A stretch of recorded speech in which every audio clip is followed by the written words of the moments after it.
అందరికీ నమస్కారం అండి. నా పేరు విజయ్ నాగవేలు. థ్యాంక్స్ లాట్ నా రెస్పెక్ట్ సినిమా అనే ఛానల్ అంతగా ఆదరిస్తున్న ప్రతి ఒక్కరికి చాలా చాలా thanks. Again came back with one more casting requirement అండి. ఇది వచ్చేసి కాస్టింగ్ కాల్ ఫ్రమ్ లౌకే ఎంటర్టైన్మెంట్స్ అంట. Production number 5. గతంలో వీళ్ళు కలర్ ఫోటో అని సుహాస్ గారు చేశారు.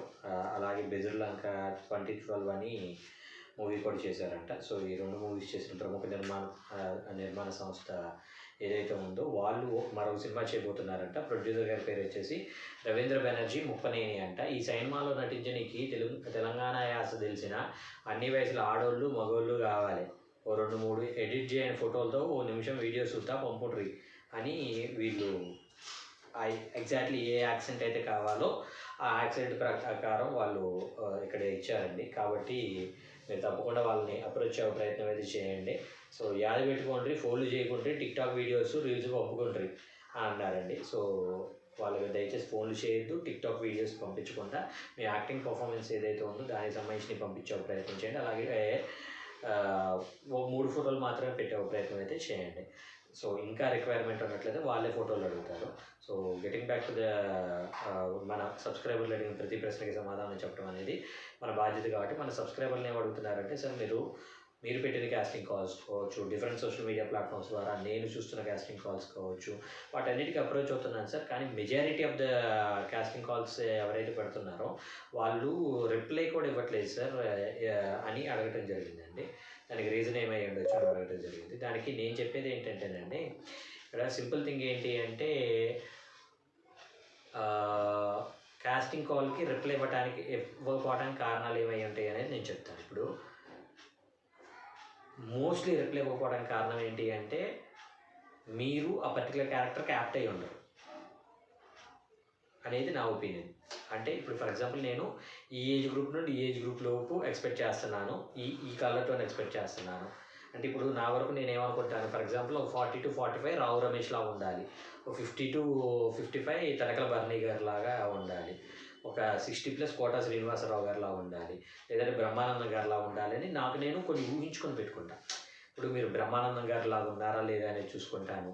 అలాగే మీరు కోటా గారిలాగా ఉన్నారా లేదా అనేది చూసుకుంటాను. తనకల భరణి గారిలాగా రావు రమేష్ గారిలాగా ఉన్నారా లేదా అనేది చూసుకుంటాను. ఇప్పుడు హీరోల దగ్గరికి వచ్చేటప్పుడు 2024 వచ్చేటప్పటికి ఇతను నాకు కార్తికేయ బెదుర్లంక హీరో కార్తికేయ లాగా ఉన్నారా లేదా చూసుకుంటాను. నిఖిల్ లాగున్నానా, హ్యాపీ డేస్ నిఖిల్ లాగా ఉన్నారా లేదా చూసుకుంటాను. లేదంటే ఏమంటారు, నేను మహేష్ బాబు అనుకుంటే మహేష్ బాబు లాగా ఉన్నారా లేదా చూసుకుంటాను. ఈ మొత్తం నా బ్రెయిన్లో ఏదైతే రన్ అవుతున్నాయో ఆ బ్రెయిన్లో రన్ అవుతున్న వాటి మాత్రమే నేను ఆలోచించుకుంటూ ఉంటాను. సో అలాంటి వాళ్ళు ఏంటంటే మీరు దానికి యాప్ట్ అవ్వలేదు అనుకోండి, నేనేం చేస్తాను అంటే ఆ వాట్సాప్లో మీరు పంపించిన ఫోటోలతో పాటు మీ మీరు టెక్స్ట్ చేసిన ప్రతి ఒక్కటి కూడా డిలీట్ చేసేస్తాను. సో ఎవరు కూడా మీరు సెలెక్ట్ అయ్యారు అని చెప్పడానికి సంభవం ఇష్టపడతారు తప్పించి మీరు సెలెక్ట్ కాలేదు, మీరు నా దానికి యాప్ట్ అవ్వలేదు అని చెప్పడానికి పెద్దగా ఇష్టపడరు. ఎందుకంటే అవతల వాళ్ళని హర్ట్ చేయాలని ఎవరికి ఉండదు. అందులోనూ ఫిల్మ్ ఫ్రాటర్నీకి సంబంధించిన వాళ్ళు అసలు హర్ట్ చేయాలనుకోరు. ఎందుకంటే ఇక్కడ సినిమా ఇండస్ట్రీలో ఎప్పుడు ఎవరు ఏ స్థాయికి వెళ్తారనేది ఎవరు చెప్పలేరు. పైగా ఈ మధ్య ఏంటంటే దరిద్రం కొద్దీ ఇంటర్వ్యూలు ఒకవేళ వీళ్ళు సక్సెస్ అయిన తర్వాత ఇంటర్వ్యూలకి వెళ్ళినప్పుడు వీళ్ళు ఏం చెప్తున్నారంటే ఒక పర్టికులర్ కో డైరెక్టర్ ఉన్నాడండి, ఆయన పేరు సో లేదంటే ఒక పర్టికులర్ డైరెక్టర్ ఉన్నాడు, అతను చేసేది ఒక ఉప్మా సినిమా, అలాంటి సినిమాకి నేను యాప్ట్ అవ్వను అని నన్ను రిజెక్ట్ చేశాడు అనే టైప్లో మాట్లాడాను అనుకోండి. ఆ బ్యాడ్ నేము ఫేము నాకెందుకు, అసలు రిప్లై ఇవ్వకపోతే సరిపోద్ది కదా అని ఒక భయంతో కూడా చాలామంది రిప్లై ఇవ్వట్లేదు అంటే అర్థం ఏంటి అంటే you are not selected for that particular project అనేది మీరు అర్థం చేసుకునే ప్రయత్నం అయితే చేయండి. సో హోప్ మీకు అర్థమైంది అనుకుంటున్నాను. ఇంకొక ప్రశ్నకు కూడా సమాధానం చెప్పే ప్రయత్నం అయితే వీడియోలో చేస్తానండి. ఇంకో ప్రశ్న ఏంటి అంటే మన సబ్స్క్రైబర్ ఏం అడిగారు అంటే, సార్ ఇప్పుడు మీరు యాక్టింగ్, డైరెక్షన్, స్క్రిప్ట్ రైటింగ్ మీ ఆఫీస్లో నేర్పిస్తున్నారు కదా, అది ఎప్పటికీ చేస్తున్నారా అని అడగడం జరిగింది. సో ప్రజెంట్ అయితే నేను ఆఫీస్ అనేది ఉంది కానీ నేను దానికి వెళ్ళట్లేదండి. నేను నా వర్క్స్ మాత్రమే చేసుకుంటున్నాను అక్కడ. ఇప్పుడు దానికి acting, direction, script writing training నేను అక్కడ ఇవ్వట్లేదు. సో నేను నా వర్క్స్ తోటి ఏవైతే నేను రాస్తున్నానో దానికి సంబంధించిన రైటింగ్స్ చూసుకుంటున్నాను. అలాగే రెస్పెక్టివ్ రైటర్స్ దగ్గర, రెస్పెక్టివ్ డైరెక్టర్స్ దగ్గర పనిచేసే సినిమాలకి వాళ్ళ ఆఫీస్ని వాడుకుంటున్నాను. అయితే నేను యాక్టింగ్, డైరెక్షన్, స్క్రిప్ట్ రైటింగ్ అయితే ఇస్తున్నాను కానీ ఫ్రీ అయితే ఇవ్వట్లేదండి ఇప్పుడు దాన్ని కొంచెం కమర్షియల్ టింజ్ పెట్టేశాను. ఎందుకంటే ఫ్రీ అనేది పెట్టిన కాడ నుండి దాని మీద ఒక వాల్యూ లేకుండా చేసేస్తున్నారు. ఇప్పుడు ఎలా ఉంటుందంటే టాటా నానో కారు ₹1,00,000కి ఇస్తానన్నప్పుడు రతన్ టాటా గారిని తిట్టినట్టు అయిపోయిందనమాట నా బతుకు. లిటరల్‌గా ఏంటంటే ₹1,00,000కి ఇస్తున్నాడు, వీడు ఆటో ఇంజిన్ తీసుకొచ్చి చేసేసాడు అని రతన్ టాటా గారి స్థాయికి ఆయన్ని ఎంత కించపరిచారో అంత కించపరిచేశారు. అలాగా నాకేంటంటే సరే నా స్థాయి, స్థానం అనేది పక్కకు పెడితే నేను మనిషినే కదా! నాకు ఓ మనసు ఉంటుంది కదా! ఇప్పుడు ఫ్రీ అనేటప్పటికి ఏం చేస్తున్నారంటే 2 రోజులు వస్తున్నారు. మూడో రోజు వాళ్ళకి అది ఎక్కట్లేదు, లేదంటే ఏదో గాని మూడో రోజు, నాలుగో రోజు, ఐదో రోజు వాళ్ళు డ్రాప్ అయిపోతున్నారనమాట. అంటే నేను ఏదైతే ఒక ఒక పర్పస్ ఆఫ్ ఇది కోసం నేను నేర్పిద్దాం అనుకుంటున్నానో ఆ పర్పస్ ఫుల్‌ఫిల్ అవ్వట్ల. ఇక్కడ సింపుల్ థింగ్ ఏంటి అంటే నాకు అర్థమైంది ఏంటంటే మనం గవర్నమెంట్ స్కూల్‌లో ఉచితంగా ఫుడ్ పెట్టి, ఉచితంగా బట్టలిచ్చి, ఉచితంగా పుస్తకాలిచ్చి, ఉచితంగా చదివిస్తానన్నా గానీ గవర్నమెంట్ స్కూల్ అంటే మనకు చిన్న చూపు ఉంటుంది. అలా కాకుండా ప్రైవేట్ స్కూల్స్‌కెళ్ళి లక్షలు వదిలిచ్చైనా గానీ అక్కడ చదివిస్తే అక్కడ చదువు చెప్పేవాళ్ళు 10th ఫెయిల్ అయినోళ్ళైనా గానీ వాళ్ళు చదువు చెప్పేది అద్భుతంగా అనిపిస్తా ఉంటది. ఇదే గవర్నమెంట్ స్కూల్‌లో మనకు బీఎడ్ కంపల్సరీ చేసిన హైలీ క్వాలిఫైడ్ ఎడ్యుకేటెడ్ టీచర్స్ ఉంటారు. వాళ్ళు చెప్పే చదువు మనకి ఎక్కదు. ఎందుకంటే అది గవర్నమెంట్ స్కూల్ కాబట్టి.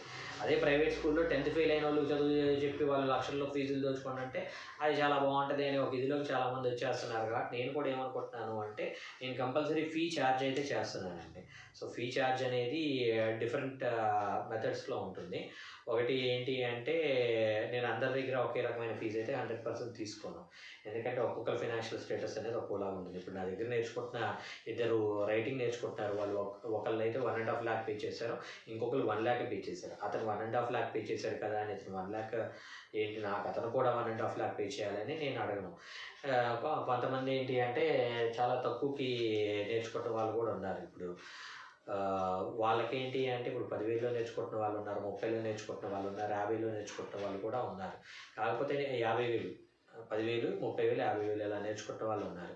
కాకపోతే వాళ్ళకి 10,000కి నేర్చుకునే వాళ్ళకి ఏంటి అంటే నేను నేర్పించే విధానం అనేది కొంచెం డిఫరెంట్‌గా ఉంటుంది. అంటే వాళ్ళని నేర్పిస్తూనే అట్ ది సేమ్ టైమ్ నాకు వర్క్‌కి సంబంధించిన కొన్ని వర్క్స్ అనేవి చేయించుకుంటూ ఉంటాను. అంటే ఫర్ ఎగ్జాంపుల్ ఏంటి నాకు వాళ్ళకి కంపల్సరీ రావాల్సిన కొన్ని ఉంటాయి. అంటే ఏంటి అంటే